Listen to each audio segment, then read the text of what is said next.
Hi Tamers, and welcome to a deck profile for one of the decks that I built in EX8 Chain of Liberation. As always, I'm Regina or Jigglypuff, and thanks for checking out this video. Now, I went a little cheeky with the deck sleeves here, so in case you didn't notice from the title or the thumbnail, this is a deck based on Nightmare Soldiers.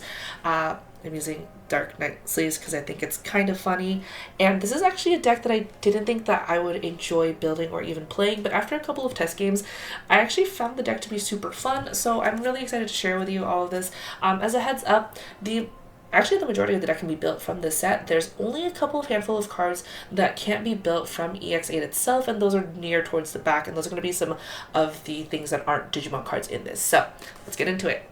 We're going to start off with our eggs, and our 4 eggs are going to be these cute little DemiMeramons. These DemiMeramons are going to be from EX8 itself. These are an NSO trait, as you can see from the little bottom right over here. It's really neat. It's one attacking. If this Digimon has NSO, then by trashing a card in your hand, you can delete a level 3 Digimon. This can take care of a lot of really good floodgates that might be a little bit pesky for you, or even some small level 3 blockers. If you're playing against some Tapirmon decks will be running like the Gotsumon that is a blocker, so this is a nice way to just get rid of that and not have to worry about swinging into a block. Our rookies, we're going to start off with 4 DemiDevimons. These are going to be the rare from EX8. These are going to be our searcher card. So as you can see on top, it says Digivolve for an NSO trait for cost of 0. They are both purple, so you don't have to worry about that part. This is an on-play, so you reveal 3 cards, and you're going to add 1 NSO and 1 Fallen Angel. Hint, there's not a lot of Fallen Angel in this deck, but then the rest will go to the bottom of your deck. Every time I play this card, every time I see somebody else play this card, it always trips me up because he's upside down, which I think is kind of cool and it's kind of neat, but it is a little confusing sometimes. Next up on our rookies is going to be 3 Tapirmons. This Tapirmon, finally, is actually a floodgate rookie. This is a Tapirmon that is a memory stopper, so all turns your opponent can't gain memory except by Tamer effects. This is pretty good actually to some decks in the format. It'll include the Frigimon that's in the Scottymon deck, because that one does gain you a memory, and again against pyramid stuff, because the Tumblemon, when it's trashed, gains you a memory. The reason why we're running the NSO egg, the DemiMeramon, is actually because of this Tapirmon and the other rookie we're running in the deck. This is obviously a yellow rookie, so it cannot evolve over purple normally, but thanks to that little black text box, it absolutely can, and it's just easier to be able to evolve with it than it is to have to hard drop it. And then rounding out the last of our rookies in this is going to be Candlemon. This is a 4 of in the deck as well. I actually really enjoy this Candlemon just because its on deletion effect is you gain a memory. Now normally, of course, you wouldn't want to like evo into a rookie, swing and let it die even for a memory. There's very specific decks that do that, specifically like the Birds deck with Biomon. But this one does have a really special sort of role in this deck in terms of that on deletion. I have, of course, done it before where I'm like, I'll just swing with the rookie. Why not? The inherit is going to be a your turn. This one gets plus 2k, which is actually kind of important for some matchups when you get into your level 6s. But that's it for our level 3s. As you can see, we're going to be a very colorful deck this time around. Now moving on to our level 4s, we're going to keep on with the red train. I'm actually running 2 Meramons. Again, these are all from EX8 so far. This Meramon has an on-play 1 Digivolving effect. You delete one of your opponent's Digimon whose DP is 4,000 or less, and it also has the same inherent as the Candlemon, which is going to be, it gets plus 2k. I love this card. I think it's really cool that we have an on-play on-deletion effect for it, because it is sort of like the theme of this deck itself, right? And this is also an NSO trait. I just also think Meramon's a pretty cool looking Digimon, but this is just going to be a 2 of in here. And then the other 2 of in is going to be that Fallen Angel, which is the Devimon. This Devimon is pretty interesting. It's got an on-play and 1 Digivolving effect, so not an on-deletion effect. Its on-play effect is by trashing 1 card in your hand, you give one of your opponent's Digimon on deletion, trash 1 card in your hand until the end of their turn. So it's a nice way to interrupt their hand size if you get a way to delete their Digimon. And if you haven't seen the Nightmare Soldier deck yet, there is a lot of ways to clear your opponent's board on that same turn, so you don't really have to worry about the effect fizzling out. This also has a 1 attacking effect. It actually has the same one as the DemiDevimon, which is you draw 1 and then trash 1 in your hand. I genuinely love effects that let you have card selection like this, where you draw 1 and trash 1. The ability to be able to stack your trash in your own way and with your own choice is something I've learned to appreciate the more that I play card games. Card selection cannot be overstated enough. I'm only running this at a 2 of though, because it is a 5 cost, it's a 5 cost body, and that'll make a little bit more sense as we get deeper into this deck, but the on play doesn't really do much. If anything, we're looking at it more for the inherent. Then our next couple of level 4s are going to be these 3 cool looking Apemons. I'm so happy Apemon got another card that I really love. This is going to be the yellow NSO for this one. As you can see in that tiny little black box right here, it is going to Evo on top of an NSO trait for cost of 2. So go over any of our rookies. This is a vanilla, what we call like a vanilla card, which means it doesn't have any other thing except for its high DP. Again, this is a 3K, this is a 3-drop body with 4,000 DP, which is kind of wild for level 4s, right? If you're looking at the Meramon in comparison, the Meramon is a 4-cost Digimon that's 4K, so this one is actually a little bit cheaper, and so that's sort of the payoff for having a cheaper play cost, is you don't really get the extra ability because that would be a little bit too much for a Digimon card. More importantly though, we're looking at the inherent over here as well, which is going to be the when attacking, one of your opponent's Digimon gets minus 2k for the turn. The Tapirmon does not have that same inherent, despite the NSO level 3s matching the level 4s usually. And that's because Tapirmon already has a really cool ability, and it would be a lot to give Floodgates an extra ability on top of it. This is a 3 of though because it is a 3 cost, and I love having the ability to be able to play out a 3 cost consistently, and again, there's a lot in this deck that will facilitate that. Now the last of our level 4s is going to be actually a promo. These are going to be the Kugumons. If you watched my box opening video for EX8, first of all, thank you. And second of all, you would have heard me disparage the Dokugumons in there because I didn't open any. And I was really happy about that. And then I started building NSO. And then one of my friends, shout out to Ronald, was like, you should put the Dokugumons inside the deck because they're very funny. And when we say funny, it's because we enjoy doing silly plays with them, and he was right. I will 100% admit, I did not think about putting this card in this deck because I thought it was a bad card. No, this card is kind of amazing. It is a promo, so it might be a little bit hard to obtain, but all of the promos for this set are actually pretty cheap except for the Tyrannomon as of the recording of this video. But this Dokugumon is a 3-cost body. It is only 3,000 DP in comparison to the 4,000 DP here, but that's because it has both an on-play and an on-deletion. On-play and on-deletion, you suspend one of your opponent's Digimon. That's it. That's all it does, right? So if you're able to just hard play it, you can just suspend it. It doesn't suspend it until the end of their turn, so it's not a hard stun, but being able to, so like let's say like you're swinging into security and it dies, it gets deleted, right? You're able to at least stun something on the board and you can swing over that body if necessary. It doesn't just say, oh, like stun a Digimon that, or like suspend a Digimon that has X amount of DP. No, it just says suspend a Digimon, which honestly, super cool. It does say opponent's Digimon, so you can't get cheeky and put this in stuff like with Tyrannomon stuff to suspend your own Digimon. But that's it for our level 4s. The Meramon is hanging out in the corner here. We also still have, we added an extra color in this with the Dokugumon. Now, our level 5s are going to be a little all over the place. We're going to start with just the one of SkullMeramon. The SkullMeramon is also a vanilla card. As you can see, you just see the full card on here. It is a 5-cost SkullMeramon. It's got 7,000 TP, which is super chunky for a level 5. It evens on top of NSO for 3. The most important thing about this, it's got a security attack +1, but also it's a 5-cost, oops, sorry camera. It is a 5-cost level 5. Those things are so crazy because you can have turns where your opponent is just like not being able to do stuff, and if you hard drop this and manage to memory choke them, you can go into a 6 the next turn and it's just, they can't stop it, right? From there, we're going to go into a 2 of a Mammothmon. This Mammothmon has a 1 Digivolving effect. You can play 1 NSO trait Digimon with a play cost of 3 or less from your hand without paying the cost. So again, you're really looking at almost, actually at all of your rookies, and then 2 of your level 4s, the vanilla Apemon, and then the on-play, on-deletion Dokugumon. So combining these 2 together is a really nice way to just sort of stop like either a bottom of your opponent's side of the field or a way to like be able to suspend something and then be able to run over with this level 5. It also has an on-deletion effect where 2 of your opponent's Digimon get minus security attack 1 for the turn. So If they decide to have to deal with this because it is level 5, which means it's a prime target for the ace in this deck, then they risk not being able to finish you off for that turn.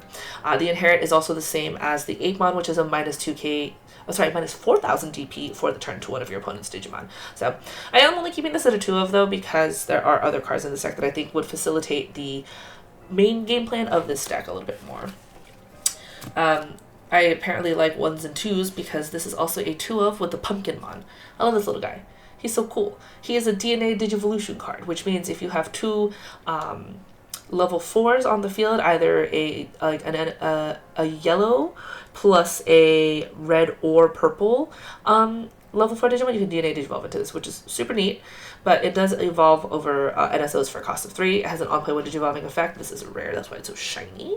But its on-play 1 Digivolving effect is you can return a card with NSO from your trash to your hand. So it's a good way to recycle stuff. When things get deleted, you can just use this to grab it back to your hand. It's a really, really nice way to just get good recursion. On deletion, you can give something minus 4,000 DP for the turn, and its inherit is a recovery effect.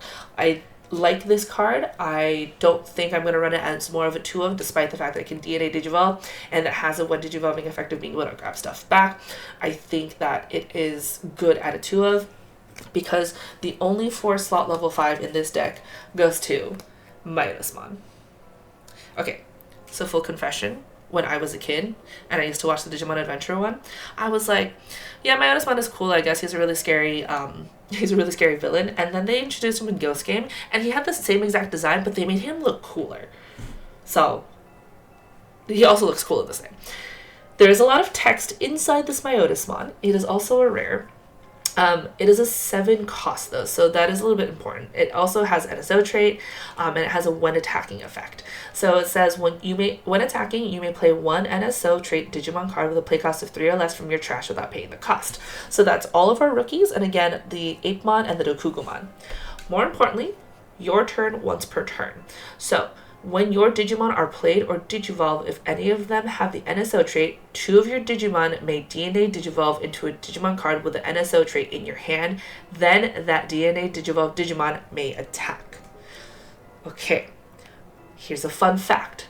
Mammothmon sees itself when Digivolving. I know, it's really weird.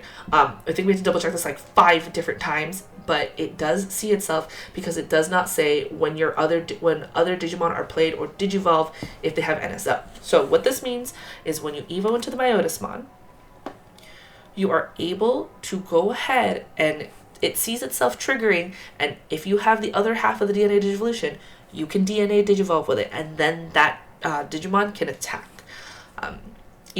It's not a mandatory attack like some of the older DNA Digivolve ones, but it does see itself. That's the most important part. It's kind of weird and kind of cool. It's also a little frustrating and really easy to forget. But this Mammothmon is sort of what makes the whole deck work. So the 4 of I don't think is negotiable in this, because as we get into our 6s, we're going to have Piedmon back. This is just a Digimon Adventure, like villain top end, right? I genuinely love Piedmon, and I'm so happy that he has a really good card again, because Trump Sword was one of my favorite options in this card game when it first came out. So Piedmon Ace, usually you don't try to run more than 2 or 3 aces. The Piedmon Ace is actually the crux of this, and it is one of the few aces that I never feel bad hard playing. This thing is super great. It is a 7 cost Digimon to play, so a little bit hefty still, but again, for a level 6, not terrible like most aces are, right? Aces are cheaper because they have a drawback once they leave the field, which is that memory loss. It has an on play and a when Digivolving effect. You activate the effect 4 times. It's one of your opponent's Digimon gets minus 2 KDP for the turn.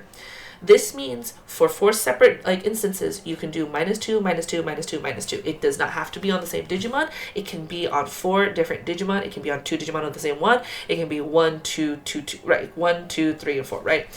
It's saying it's 4 separate instances of it. If you have played the card Spiral Masquerade, which is one of my favorite options in this game, it works the same way. You activate it for each Digimon on the field. Spiral Masquerade says you activate it for each Digimon you have in the field, so it's a separate activation. Piedmon is you activate it 4 times, so it's minus 2,000 DP 4 different times.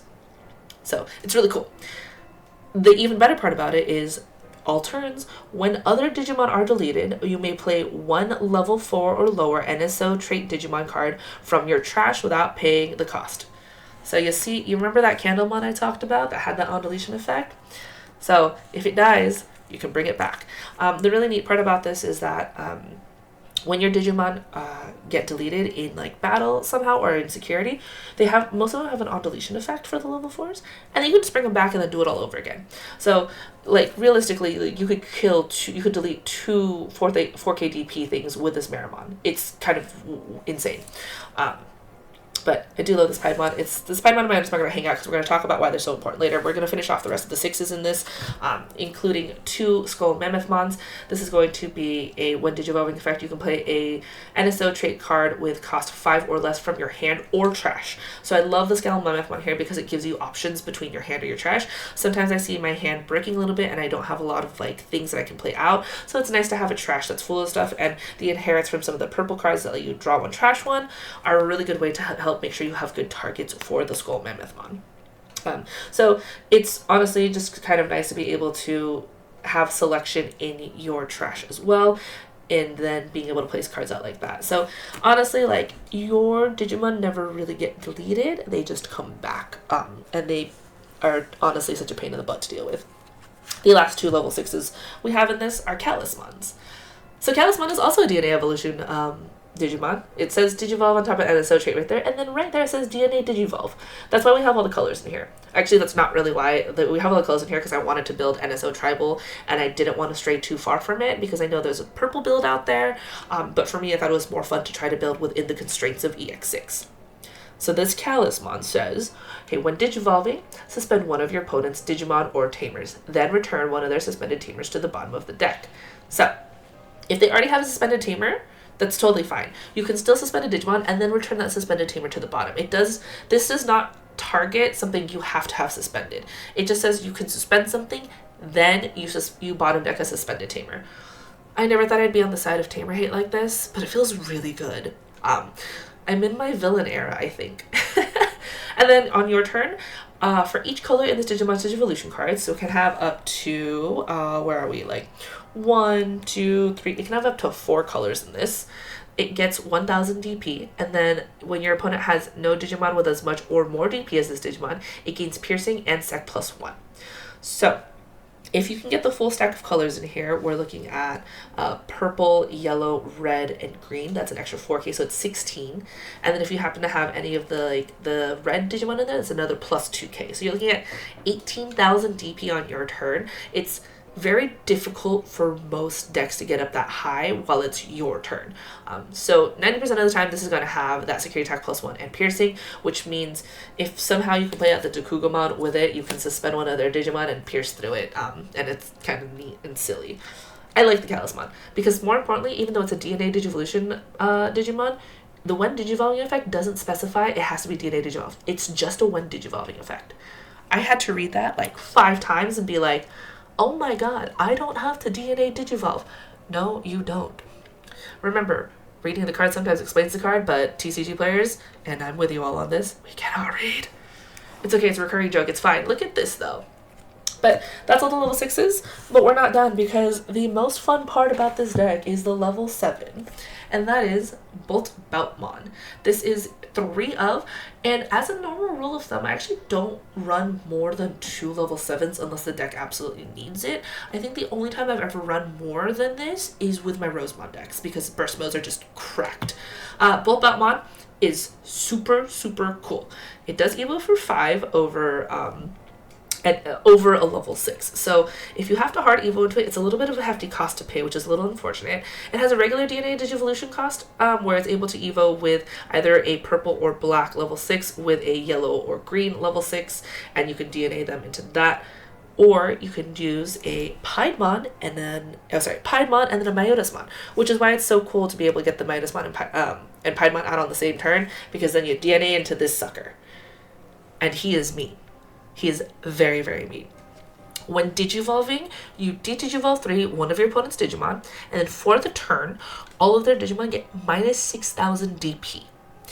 That means it's a blanket effect. So if they play anything from that effect, if it's Less than 6,000 DP, the game state will see it as having 0 DP. They will not get on play effects, but they will get on deletion effects. It is like a weird version of Ruin mode where it's an aura effect for the turn. It does not last until the end of turn. It's just for your turn.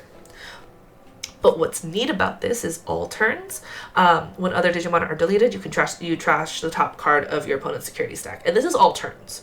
So it can happen on your turn too. I did skip the rest of BoltBoutamon's evolution though, because it says if DNA Digivolving, you can play up to 10 cost total worth of NSO trait Digimon cards from your trash without paying the cost. That's a lot of options. The hardest part about this deck is doing math and adding up all of these play costs to get to 10. And also trying to figure out what the most efficient way to get 10 play cost is, because they will get all their on-play effects. Do you want to pop like a blocker on the board that's minus 4k, like that's still alive somehow after that minus 6k to the board? It should be within range now for a Meramon. Is there anything on the board left that you can just be like, yeah, sure, let's kill this with a Dakugumon? Or do you want to just play out like the Apemons or like another Searcher or stuff like that, right? Or do you just want to play another Piedmon because it's funny, even though the minus 2k DP probably won't do much? You could play out the Pumpkinmons to get stuff back out from your trash that don't fit within the 10 cost in here. The possibilities are endless up to 10 cost, and that's really up to you. And actually, that's the biggest reason why I wanted to stick within the NSO trait tribal, I guess is what we're going to call it, for this, because I feel like it's such a waste of the BoltBoutamon's DNA if you don't have enough things to bring out with it. So that's the biggest reason why I wanted to stick with this. And again, the constraints of putting myself into building a deck based off of just the set hasn't been something I've done in a really long time, and I thought EX8 was the perfect time to do so because the card list just facilitates that so much. But anyway, a 3 of the sucker, because once you see him, it's almost game over for your opponent. Because this stack with this Mammothmon, I forgot to talk about this inherit, and I'm so sorry, we're bringing it back now. By deleting one of your other Digimon, this Digimon unsuspends. So let's say you have, and this actually does matter the stack that you put it in, because you see the Piedmon and Mammothmon. The Piedmon has to be on top before the Mammothmon. The crazy part is you can swing after you bring stuff back. You can delete the Digimon that you brought back. It'll unsuspend, and you'll trash the top card before the first check goes through. See this Candlemon? This is the Rick and Morty meme, guys. Its purpose is to die. I'm so sorry, Candlemon. I love you, but your purpose is to get deleted. It's funny. That's why it has the odd deletion effect. But yeah, it's super cool, and I love this. But we're actually not done with the deck because there's still actually more cards to go through. Now, as you can see, there's a plethora of colors inside of this deck. So I actually decided to put in 3 Amber Memory Boosts. These are the new Memory Boosts that come in the LM set. These search out for either yellow or purple Digimon, which is most of the deck. It only will miss the Candlemons and the Dakugumons. It searches everything else, and for me, that was an okay payoff. It does only search the top 3, so be wary of that. But the fun part is, if let's say you hatch your egg and you evolve into you evolve into just like one of your purple Digimon. Purple also meets the color requirement, and it's fun to have something nice to look at. These are actually super cheap right now. They're only about $2 on TCG Player. If you don't have a playset yet, I would strongly suggest trying to get a playset of these Memory Boosts. I think they're really neat, and I love the way that they color fix stuff because, as you can see, we're getting more and more colors in Digimon decks. This is such a fun deck. And then the last options that I'm running in here are going to be the Nightmare Soldier options. These are new options that are included in EX8. They have one for each of like the new archetypes that they're doing in this one. So it's Nightmare Soldier, Deep Saver, and then the last one is Nature Spirits. As you can tell, one of those I definitely have not built, but these are really fun. So while you have no face-up security cards, you can ignore the color requirements. You pay 2. And then what you say is, I'm going to take the bottom card of my security stack and you're going to place it with this face up. While this is face up, all of your NSO trait Digimon gain Scapegoat. Now, Scapegoat is a fun keyword. Scapegoat says if this Digimon will leave the battlefield other than by one of your effects, then you can delete another Digimon to prevent that deletion, or to prevent it from being removed. That includes with battle and with deletion. So I've done some really weird stuff with this in terms of I want the Dakugumon to get deleted, so I'll suspend one of their Digimon, and if I match DP, I will swing with it. I will swing, actually I've suspended something and then swung with the Piedmon, which matches the DP, and I've scapegoated something to keep the Piedmon on field, but to clear their big body. Is it mean? Yes. Is that the point of Scapegoat? Also, yes. This is a cool card. You can actually also use it to memory choke stuff. I have absolutely been at 1 memory and gone, I have nothing else to do, but I don't want to give you more than 1 memory, so I'm just going to play Nightmare Soldier again. Also, more importantly, if you look at this card, if it focuses, oh, there we go. So it says main, add your bottom security card to the hand, period. Then place this card face up as the bottom security card. Because of that period, if you have 0 security, you can still play this card in there and put it there. It doesn't posit the fact that like you add something to replace it.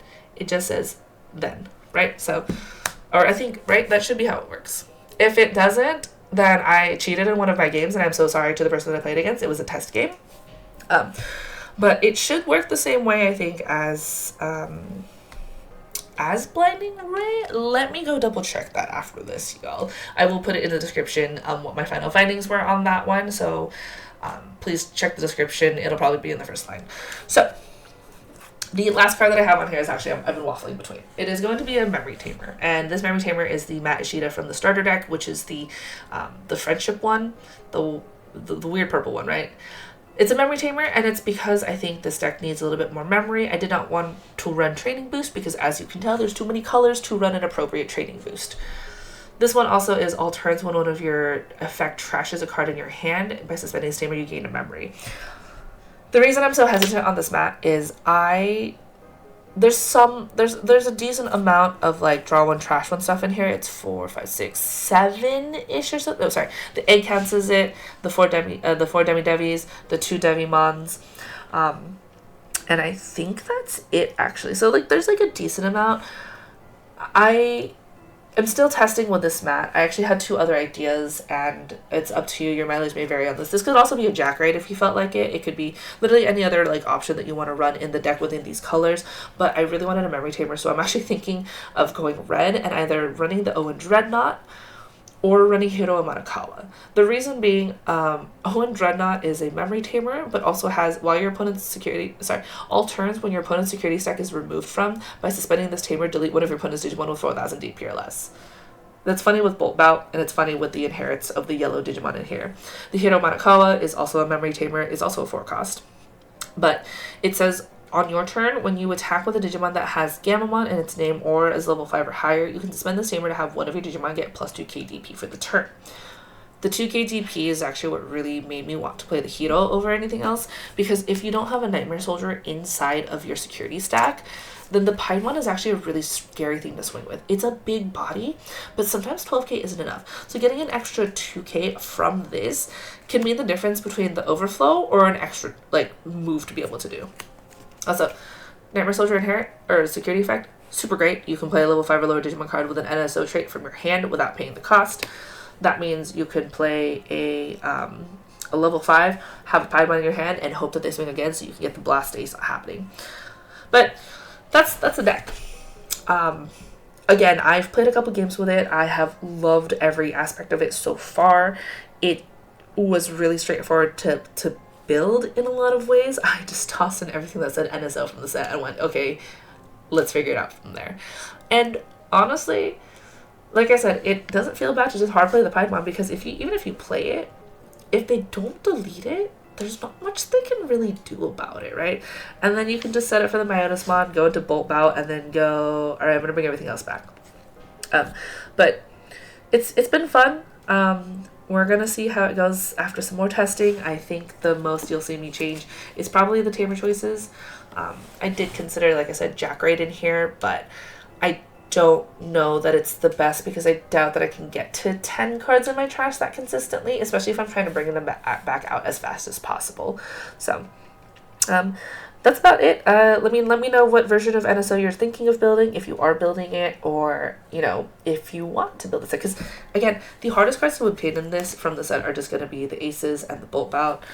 Everything else you can kind of fill in on your own. If you don't have the Ember Memory Boost, they can always be substituted for something like either Purple Memory Boost, or Yellow Memory Boost, or you can go with like whatever you decide, right? Purple Memory is probably a little bit better because at least you have the egg as your source for that as well.